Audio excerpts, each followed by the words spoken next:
Head etteütluse kirjutajad. Kõigepealt loen ette kogu teksti ja siis dikteerin lausete kaupa. Olgu öeldud, et lühendeid etteütluses ei kasuta. Arvud tuleb kirjutada araabia numbritega ja kõik laused lõpevad punktiga.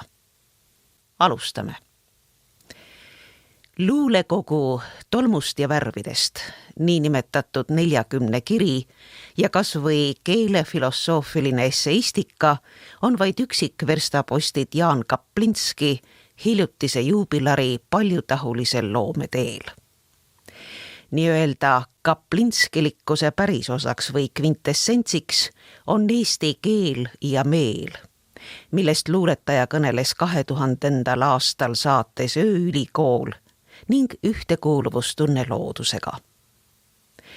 Selle sinase vaimusuuruse tähtpäeva puhul võiks etteütluse sootuks kalevi alla panna ja kõrvu Wiedemanni keeleauhinnaga välja anda hoopistükkis preemia inimesele, kes kannab hoolt soome-ugriliku väärtussüsteemi ja vägetäis keele eest. Inimlik lihtsates refleksioonides mõistaks ta hukka, kuidas nüüdisühiskond meie emakest maad võikalt üle ekspluateerib. Emakeelt, mida meie, Läänemere soomlased ja loodususku rahvas päevast päeva kasutame, räägime alati õieti, õigesti. Viimases lauses tuleb kirjutajal valida, kas õieti või õigesti. Ja nüüd etteütluse tekst lausete kaupa. Luulekogu tolmust ja värvidest, niinimetatud 40 kiri ja kas või keelefilosoofiline esseistika on vaid üksik verstapostid Jaan Kaplinski hiljutise juubilari paljutahulisel loometeel. Luulekogu tolmust ja värvidest.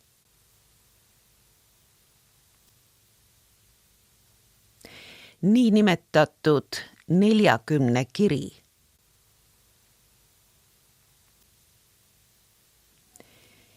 Ja kas või keelefilosoofiline esseistika.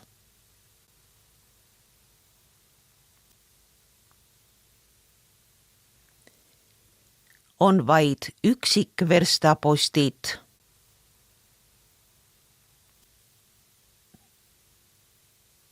Jaan Kaplinski hiljutise juubilari paljutahulisel loometeel. Kordan lauset.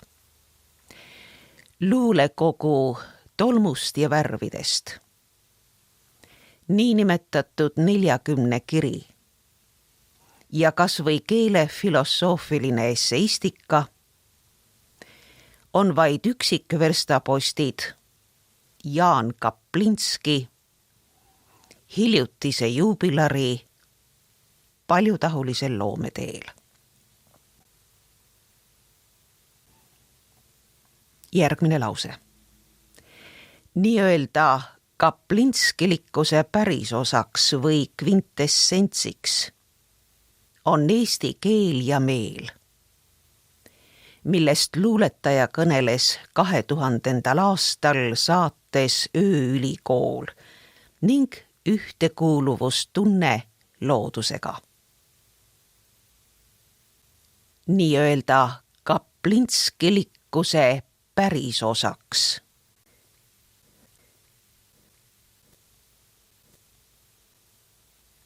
või kvintessentsiks on eesti keel ja meel, millest luuletaja kõneles 2000. aastal saates Ööülikool ning ühtekuuluvustunne loodusega.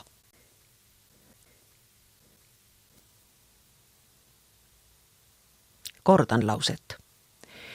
Nii-öelda kaplinskelikkuse pärisosaks või kvintessentsiks on eesti keel ja meel,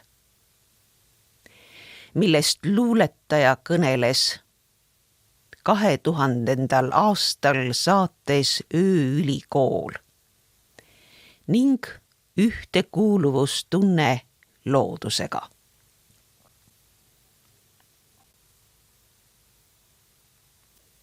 Järgmine lause.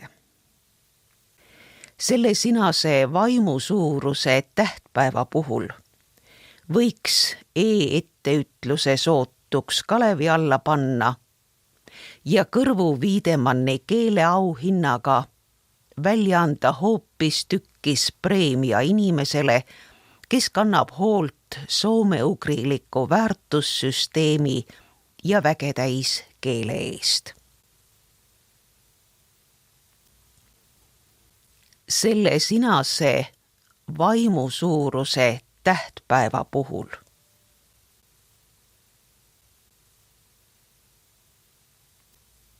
võiks e-etteütluse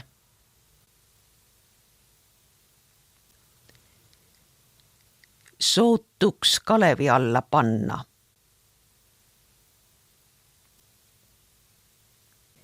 ja Kõrvu Wiedemanni keeleauhinnaga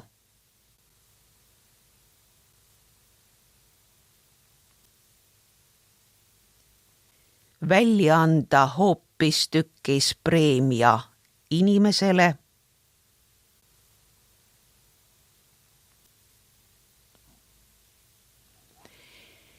kes kannab hoolt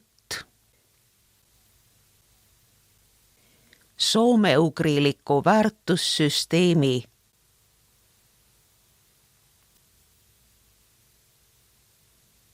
ja vägetäis keele eest.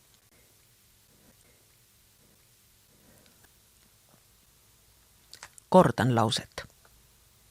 Selle sinase vaimusuuruse tähtpäeva puhul võiks e-etteütluse sootuks kalevi alla panna ja Kõrvu Wiedemanni keeleauhinnaga välja anda hoopistükkis preemia inimesele, kes kannab hoolt soome-ugriliku väärtussüsteemi ja vägetäis keele eest.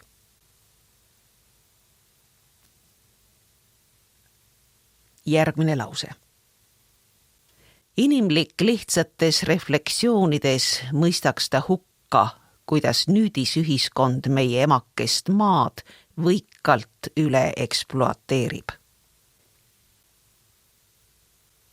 Inimlik lihtsates reflektsioonides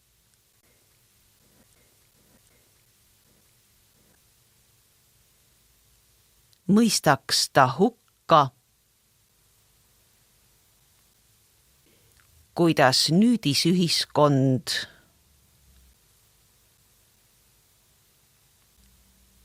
meie emakest maad võikalt üle ekspluateerib.